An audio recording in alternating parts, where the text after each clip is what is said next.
अगर आपने big boss season 15 के इस वाले वीकेंड का वार को देखा था तो वहां सलमान खान कंटेस्टेंट से पूछते हैं कि क्या आपको मेकर्स ने बाहर से बोला है कि आपको ऐसे खेलना है वैसे खेलना है। तब तो सारे ही कंटेस्टेंट ने मना कर दिया कि नहीं साहब बाहर से कुछ नहीं बोला गया, लेकिन बाहर से कैसे चीजें प्लान होती है, बाहर कैसे ये कंटेस्टेंट एक दूसरे से वादे इरादे करके आते हैं, इस बात की पोल खुद शमिता शेट्टी खोल रही हैं। उन्हीं के मुंह से सुनिए कि वो कैसे बाहर से किया हुआ वादा अंदर निभा रही है।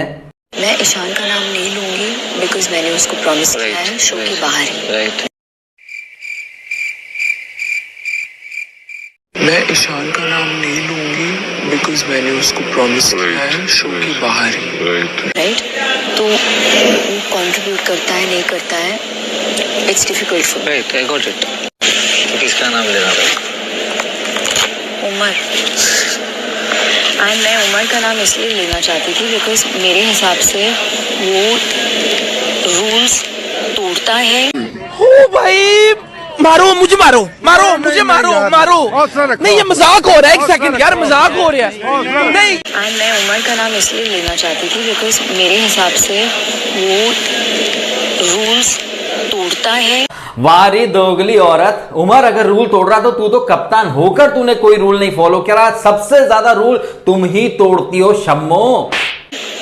उसको लगता है वो यहाँ पे पिकनिक मनाने के लिए आया है। oh my God! wow! उसको लगता है वो यहाँ पे पिकनिक मनाने के लिए आया है। वाह मैडम वाह, वो पिकनिक मना रहा है और तुम तो तीसरी बार बिग बॉस में आकर पत्थर तोड़ रही हो ना, जैसे कि टास्क करता है लेकिन बहुत अग्रेसिवली करता है। वाह भाई वाह, तेजस्वी को लगता है कि उमर एग्रेसिव है, शम्मो को लग रहा है कि उमर एग्रेसिव है। अकेला उमर ही एग्रेसिव है और बाकी ये करण जो उठा उठा के लोगों को फेंक रहा है, ये तो पगले प्यार बांट रहा है बे। It's time to rumble! It's time for the Royal Rumble, where it's every man for himself. The 30 participants include the Ultimate Warrior, the Hulky Talk Man, the Macho King Randy Savage, Rowdy Roddy Piper, Andre the Giant, Superfly Jimmy Snuka, Bad News Brown, Shawn Michaels, Haku. समझ रहे हो? मेरे हिसाब से वो follow कर रहा है जो उसे बोला गया है। A few moments later.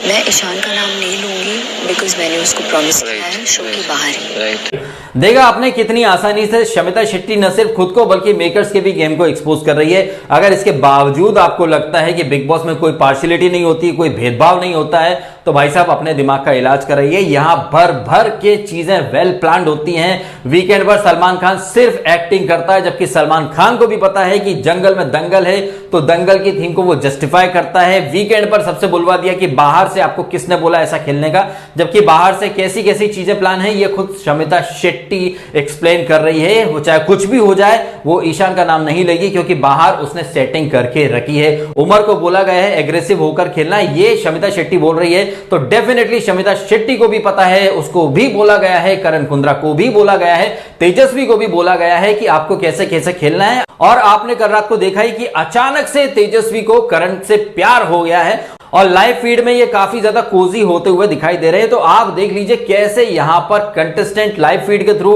बार बार न सिर्फ खुद की बल्कि मेकर्स की भी पोल पट्टी खोल रहे हैं कि चीजें कैसे वेल ऑर्गेनाइज तरीके से प्लान की गई हैं। और सलमान खान वीकेंड पर आके बोल देते हैं ये रियलिटी शो या कुछ भी स्क्रिप्टेड नहीं होता है। चीजें कैसे यहां स्क्रिप्ट के अकॉर्डिंग जा रही हैं ये आप अच्छे से समझ सकते हैं। Thanks to dumbo contestant like Shamita Shetty, जो बार बार बिग बॉस ओटीटी में भी उसने मिनिमम गारंटी 6 वीक की पोल पट्टी खोल दी थी और यहां पर भी वो पोल पट्टी खोल रही है। खुद रूल फॉलो नहीं करती है, खुद पिकनिक मना रही है और दूसरों को मैडम बोल रही है कि रूल तोड़ते हैं, पिकनिक मनाते हैं। मैडम सबसे ज्यादा रूल तुमने तोड़े हैं, तुमसे ज्यादा पिकनिक कोई नहीं मना सकता। बिग बॉस ओटीटी का हो या फिर बिग बॉस 3 में बहन की शादी के लिए तुम बाहर चली गई, बिग बॉस ओटीटी में तुमने कुछ टास्क नहीं करी, वहां 6 वीक की मिनिमम गारंटी लेकर तुम सिर्फ और सिर्फ पिकनिक मना के और अंग्रेजी में बकवास करके फिनाले तक आई थी और यहां पर भी तुम वही कर रही हो। मैं तो कहूंगा धिक्कार है शमिता शेट्टी के ऊपर, आथू है इसके ऊपर, इसकी जो पीआर मंडली है, इसके जो पेड जो लगे हुए बोर्ड्स और जो चेले चपाटे आथू है उन लोगों के ऊपर जो उस बेवकूफ बॉडम घमंडी को सपोर्ट कर रहे हैं, जो बाहर से सब कुछ वेल प्लान करके आई है, खुद पिकनिक मना रही है और दूसरों को कहते हैं कि ये लोग पिकनिक मना रहे हैं। मैडम तुम क्या करें, तुम तो तीसरी बार आई हो, शर्म कर लो थोड़ी, लेकिन तुमको तो क्या है कि कोई औकात दिखाएगा नहीं तुम्हारी। अदरवाइज मेरे जैसा कोई होस्ट होता ना तो 2 मिनट में उतार के रख देता शम्मो शेट्टी की आरती। कमेंट करें आप अपने ओपिनियन, क्या कहना है आपको शमिता शेट्टी के इस दोगले व्यवहार और जिस तरह से वो बिग बॉस को एक्सपोज कर रही है। आपकी विशेष टिप्पणियां अवश्य कीजिएगा। आपने ये वीडियो देखा, आपका बहुत बहुत धन्यवाद।